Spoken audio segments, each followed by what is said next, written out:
Hare Ramo, Ramo Ramo, Hare Hare, Hare Krishna,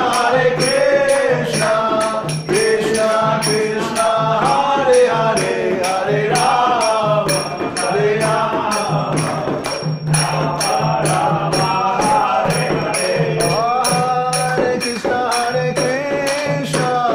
Krishna Krishna, Hare Hare, Hare Rama, Hare Rama, Rama Rama, Hare Hare, Hare Krishna, Krishna Krishna, Hare Hare, Hare Rama, Hare Rama, Rama Rama, Hare Hare. Vrindayai Tulasidevyai Priyayai Keshavasya Cha Krishna Bhakti Prade Devi Satyavatyai Namo Namaha. Vrindayai Tulasidevyai Priyayai Keshavasya Cha Krishna Bhakti Prade Devi Satyavatyai Namo Namaha. Vrindayai Tulasidevyai Priyayai Keshavasya Cha Krishna Bhakti Prade Devi Satyavatyai Namo Namaha. Vrindayai Tulasidevyai Priyayai Keshavasya Cha Krishna Bhakti Prade Devi Satyavatyai Namo Namaha. O Vrindayai Tulasidevyai Priyayai Keshavasya Cha Krishna Bhakti Prade Devi Satyavatyai Namo Namaha. Vrindayai Tulasidevyai Priyayai Keshavasya Cha Krishna Bhakti Prade Devi Satyavatyai Namo Namaha. Shri Tulasi Maharani Ki Jai.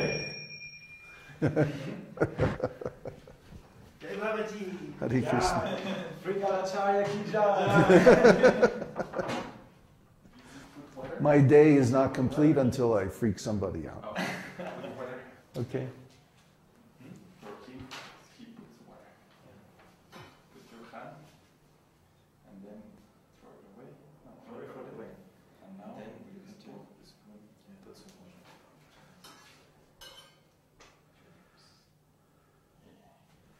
water. Okay. The meaning of the prayer. In the beginning, Vrindayai Tulsidevyai Priyai Keshavasya Cha Krishna Bhakti Prade Devi Satyavatyai Namo Namaha. I offer my repeated obeisances unto Vrinda, Srimati Tulsi Devi, who is very dear to Lord Keshava. O Goddess, you bestow devotional service to Krishna, and you possess the highest truth. And then the Tulsi Kirtan, when we're singing the prayer, Tulasi Krishna Prayasi Namo Nama, means, O Tulsi, beloved of Krishna, I bow before you again and again. My desire is to obtain the service of Sri Sri Radha and Krishna. Whoever takes shelter of you has his wishes fulfilled. Bestowing your mercy on him, you make him a resident of Vrindavan. My desire is that you will also give me a residence in the pleasure groves of Sri Vrindavan Dham. Thus within my vision I will always behold the beautiful pastimes of Radha and Krishna. I beg you to make me a follower of the cowherd damsels of Braja. Please give me the privilege of devotional service and make me your own maidservant. This very fallen and lowly servant of Krishna prays, may I always swim in the love of Sri Sri Radha and Govinda. And then when we're circumambulating Tulsi, Yani kani cha papani brahmahatyarikani cha. The meaning is, by the circumambulation of Srimati Tulsi Devi, all the sins that one may have committed are destroyed at every step, even the sin of killing a Brahmana. So we can understand this worship of Tulsi is very, very auspicious. Her name is Vrinda Devi. She's a personality, a transcendental personality. So Vrinda Devi, we hear the name Vrindavan, comes from Vrinda Devi. Vrindavan means a forest of Tulsi trees. And she is the goddess of the forest of Vrindavan. And Vrinda Devi actually is in charge of all the plants and animals in the forest of Vrindavan, where Radha and Krishna have their loving spiritual affairs eternally. So, of course, if she likes, she can bestow on us residence in that place and a suitable form for worshiping Radha and Krishna in love and devotion eternally. So that prayer and this ceremony actually gives us that benediction. It's a very important thing. I mean, I can't overstate how important it is. A part of our devotional service, that this is the gateway, where this humble plant is actually the dimensional gateway to the world of Vrindavan.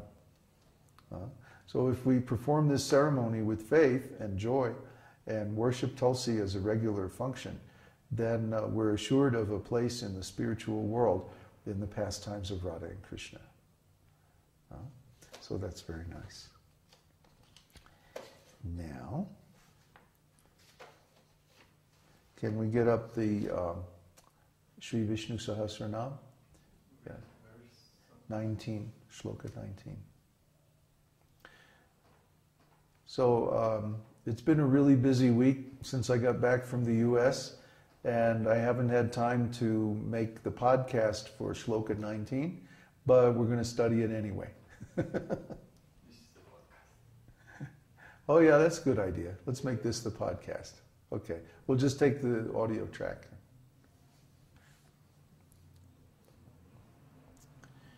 Okay. We're ready to go? Okay. Aprameyo Rishikesha Padmanabho Maraprabhu Vishvakarma Manustvashta Stavishta Staviro Dhruvaha. This is Shloka 19 from the Vishnu Sahasranam. Now, each of these shlokas has a certain mood or a certain personality or form of Krishna that it worships. So let's look at this verse and analyze which one of these personalities or which one of these forms of Krishna this verse is about. The first name is Aprameya. Aprameya means that Lord Krishna is unlimited and cannot be measured by the finite senses of Brahma and the other demigods. So if Brahma can't measure Krishna, then who can? Brahma, of course, is the creator. And he takes the material elements that are emanated by Mahavishnu and Garbhodakshai Vishnu, and he literally sings them into the forms that we see today in the material universe, the stars and planets and galaxies and stuff, and also the different species of living entities and their bodies and activities.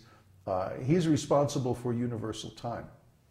So when we study Jyotish and the flow of the fractal shape of time from the Vedic literatures, we're actually studying the activities of Lord Brahma in his role as the creator, the secondary creator. Because until Brahma forms the material elements into different structures, they're basically formless. They're just like in a reservoir, unmanifested. And then when he begins his creative activities after meditating for 10,000 years with the demigods, that's the actual manifestation of the creation. So Brahma's day, we talked about the Yuga system, how Kali Yuga is 432,000 years, and then Dwapara Yuga is 764,000 years. Each Yuga is twice as long as the succeeding one. Dwapara Yuga is 1,728,000 years, and Satya Yuga is something like 3,456,000 years. So altogether, a cycle of the yugas is about 5.5 million years. And there are 72 Divya Yugas, or 72 Yuga cycles in one Manvantara, or the period of one Manu.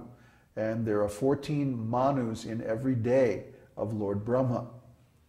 And then at the end of Lord Brahma's day, he goes to sleep. And the equal duration is his night. And during Brahma's night, all these forms of the material elements dissipate, and the material elements go back into their inchoate forms. And so all the living beings, the bodies of the living beings are dissolved, and they go into a kind of suspended animation. And then the next day when Brahma wakes up, he creates the whole thing all over again. So every day of Brahma, there's all these living beings populating the universe and going through all these activities and stuff. And then every night of Brahma, they're all dissolved, and they go into a static or a stasis, sort of like dreamless sleep. You know, at night when we sleep, sometimes we dream, and then sometimes when we're not dreaming, we just are conscious of nothing. We're still conscious. We're always conscious. We're eternally conscious. But when the consciousness becomes disconnected from the senses and the mind, that's called dreamless sleep. Shushupti is the state of consciousness. So all the living beings go into this Shushupti state,